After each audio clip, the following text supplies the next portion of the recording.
Capek banget dimarahin terus sama atasan. Apa resign aja ya? Hai, saya Iqbal dan saya adalah praktisi human resource dengan pengalaman lebih dari 10 tahun.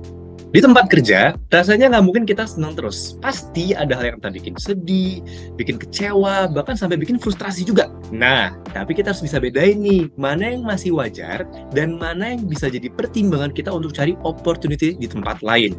Jangan sampai dimarahin dikit, kita langsung pengen resign. Atau sebaliknya, kita justru terus bertahan di tempat yang nggak bikin kita maju. Menurut saya, ada 4 faktor yang bisa jadi pertimbangan teman-teman untuk resign. Pertama, yaitu adalah gaji. Ini mungkin faktor yang paling basic ya. Harga-harga kan semakin naik nih, atau misal kita ada rencana mau menikah atau berkeluarga, tapi gajinya stagnan, kan kita pusing juga untuk memenuhi kebutuhan. Biasanya, perusahaan ada yang namanya standar kenaikan gaji. Jadi, sekalipun kita nggak naik posisi, tetap ada penyesuaian gaji, minimal setahun sekali. Tapi standar ini mengikuti posisi juga. Jadi, bisa aja ada kalanya teman-teman berhenti mendapatkan penyesuaian gaji karena batas gaji di posisi tersebut sudah mencapai limit. Nah, kalau teman-teman ada di posisi ini, nggak bisa naik posisi dan jadinya nggak bisa naik gaji juga, mungkin ini saatnya untuk pindah kerja ke tempat lain. Faktor yang kedua, yaitu posisi. Banyak perusahaan yang kalau kita mau naik jabatan, harus tunggu ada posisi yang kosong dulu. Misal, karena orangnya naik jabatan juga, resign, atau meninggal. Nah, kalau secara kemampuan dan mental sebenarnya kita sudah siap untuk naik posisi, nggak perlu membatasi diri kita dengan cuma menunggu kesempatan promosi di perusahaan saat ini. Kalau memang kesempatannya adanya di perusahaan lain, sah-sah aja kok kalau kita mau pindah. Jangan sampai kita terjebak di posisi yang sama bertahun-tahun dan karir kita menjadi stagnan. Faktor yang ketiga, yaitu self-development. Kerja tuh selain menghasilkan gaji, juga harus bikin kita ada perkembangan skill. Jadi, kalau nggak ada sesuatu yang baru yang bisa kita pelajari, nggak ada tantangan, setiap hari cuma menghadapi tugas dan masalah yang itu aja, mungkin ini saatnya teman-teman cari peluang yang lebih baik. Karena kalau tetap di sana, nanti karir teman-teman juga takutnya tuh ikut mandek, nggak ada kemajuan. Terakhir, faktor yang keempat, yaitu kesehatan mental. Yang namanya kerja memang nggak mungkin nggak stres ya teman-teman. Tapi kalau stresnya bikin kita bawanya pengen marah-marah terus sama semuanya, apalagi sampai gaji kita, nggak bisa kita nikmatin gara-gara kita stres dan sakit terus kayak detak jantung nggak beraturan, sering GERD tuh, asam lambungnya kambuh, atau pusing berkepanjangan, coba pertimbangkan lagi tempat kerjanya teman-teman masih menjadi tempat yang sehat untuk bekerja atau tidak.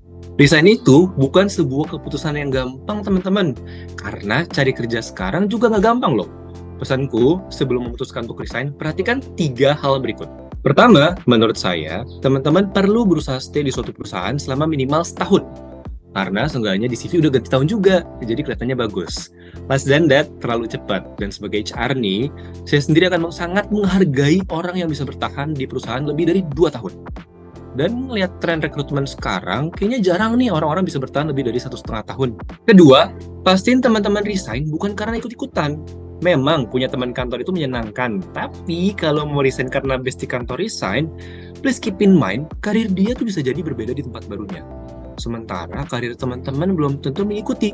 Ketiga, dan ini yang paling penting, pahamin dulu apa sih yang sebenarnya teman-teman cari dari pekerjaan dan karir teman-teman. Ada orang yang akan mencari ketenangan batin, ada yang cari gaji, ada yang cari self-development, dan sebagainya.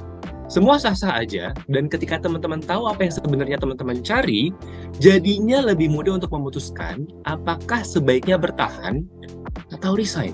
Dan selanjutnya mau pindah ke perusahaan seperti apa. Buat saya sendiri, semua resignation itu berkesan. Saya soalnya termasuk orang yang kayaknya sih happy go lucky di kantor. Di sosmed saya juga suka post betapa bangganya saya kerja di kantor. Karena kan HR ya, harus promosi kantor tempat yang menyenangkan. Saya biasanya akan resign kalau prospek tempat kantor baru lebih menantang dan menarik buat saya. Nah, kebetulan di tempat terakhir saya resign, saya dikenal sebagai master HRD. Pas saya resign, gak ada yang percaya. Secara Mas Iqbal tuh anak kantor banget gitu. Waktu itu pas mau resign, saya harus menghadap 3 atasan saya dan mereka semua tanya, kenapa? Untungnya alasan saya kuat dan tempat saya pindah malah lebih Iqbal banget lagi. Jadinya resignnya nggak terlalu sulit. Tapi desain tempat terakhir tuh paling sulit karena sebenarnya sayang banget sama kantornya dan banyak kesempatan yang saya dapatkan di kantor itu, termasuk sering keluar negeri, konferensi keluar negeri juga. Makanya kemarin pas resign tuh sampai nangis, pelukan sama semuanya. Kebetulan tempat kerja paling lama juga. Sampai sekarang kalau ditanya, masih sayang nggak sih sama kantornya? Masih. Tapi ya kayak abis putus pacaran aja gitu, punya pacar baru, lagi belajar mencintai pacar yang baru ini dengan sepenuh hati. Nah, itu tadi hal-hal yang perlu teman-teman pertimbangkan sebelum memutuskan untuk resign. Buat yang lagi galau mau resign, semoga pertimbangannya jadi lebih matang dan keputusannya yang diambil juga tepat. Thank you for watching, dan buat kalian yang lagi cari kerja, Glints punya banyak banget lowongan. Kalian bisa download dan apply langsung dari aplikasinya. Oke? Jangan lupa like, subscribe, nyalain lonceng notifikasi, dan juga nonton video lainnya dari Glints. And good luck on your career journey. Bye!